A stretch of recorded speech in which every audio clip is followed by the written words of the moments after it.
bold black LA. Yeah, yeah, yeah. I don't think I'll stay outside of bold black LA. All right, I'm Justin Hunt, and I'm here with Gary Hardie. Gary. Tell me about your organization and what brought you here today. So I'm kind of here at two capacities. Here, Director of Policy of SJLI, but also the Vice President of the Linwood School Board. So I'm always wearing the two hats, and today's where it kind of converges. So, Nice. Is there what part of LA like really captured your heart that you really have a passion for? Well, thinking of a big LA County, I'm born and raised in Linwood, California, Okay. just east of Watts, north of Compton. I always got to tell you where it is. Mhm. But, grew up around the entire area, but definitely my home base is Linwood, where I was born and raised and went to school from preschool. And now being able to be elected in my community 3 times to serve on the school board as well. That's major, man. Congratulations. Yes, sir. Appreciate it. Is there something particular that really drives your passion for Linwood? What is it about your community that makes you feel this way? Yeah, I mean, as a self-proclaimed policy wonk, like understanding the root causes of redlining, gentrification, and trying to undo the harm that was done over our communities like decades ago. My family moved to Linwood from Watts by way of Mississippi in 1950, and it was a sundown town where you couldn't cross at the tracks in Alameda to go into Linwood after dark or at all. So now being on the board to try to reimagine what's possible in our community and sort of correct the wrong is sort of where I am.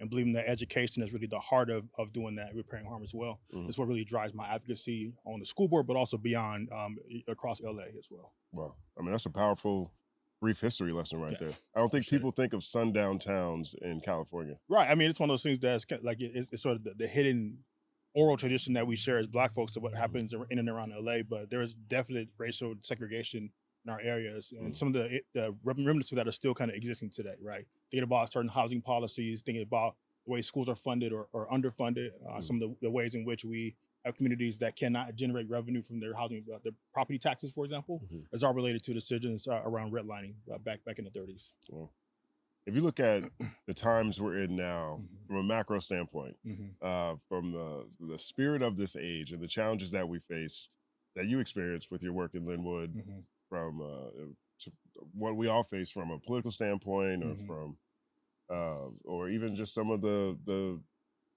what life is like right now. Right. Is there a point in history that you would compare or parallel where we are now to?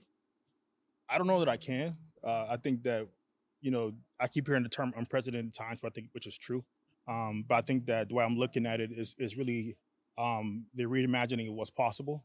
Like we often get caught in what's been, what's not right, what we want to change, but really not in a place of innovation and creation. So right now, this moment where things are falling apart, systems are historically not working for our benefit, they're being torn down. So now my mind is in a space where how can we build something better that may not have ever existed, but that is needed to meet the needs of our people now, right? So I'm always thinking about the way the world could be, the way things shouldn't be, but also the possibilities that this moment provides us as well. If there's one thing that you think all of us should keep top of mind to perhaps get closer to, or maybe refocus our energy to reimagining what their future could look like, what would you advise people, or what kind of pro tip maybe you give them in terms of getting through this moment we're in now? For me, it's hyper local, right? I think all the attention is at the federal government, of course, for obvious reasons, and not to ignore what's happening there, but just the power that each of us has as individuals, like going from every household, every block, every neighborhood, and taking care of ourselves, taking care of each other, and realizing that the majority of the power is seeded through the people that are like that you see in the grocery store, that you drive by, that your neighbor that you may not ever talk to, or maybe even have a dispute over parking over, right? But that is one of your biggest allies, and that our collective power is the answer to this moment, really moving people in the way where, again, we're repairing harm, but also imagining a better and brighter future for us all. So that hyper-localism, I think, is where we have to sort of focus our attention and not get distracted by things that are really meant to distract us from the top, and recognize the power that we have locally to make changes. Yeah, well said, well said. Where can people get in touch with you? And if you can shout out your socials. Sure. Instagram, Gary Hardie Jr.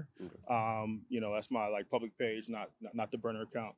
And also on Facebook, Hardie for Linwood. So again, in running for office, I keep these pages open and keep myself active as far as folks knowing what's happening, but also sharing resources as well. So that's the best place to contact me. Gary, I appreciate you. Appreciate you. Thanks for your work.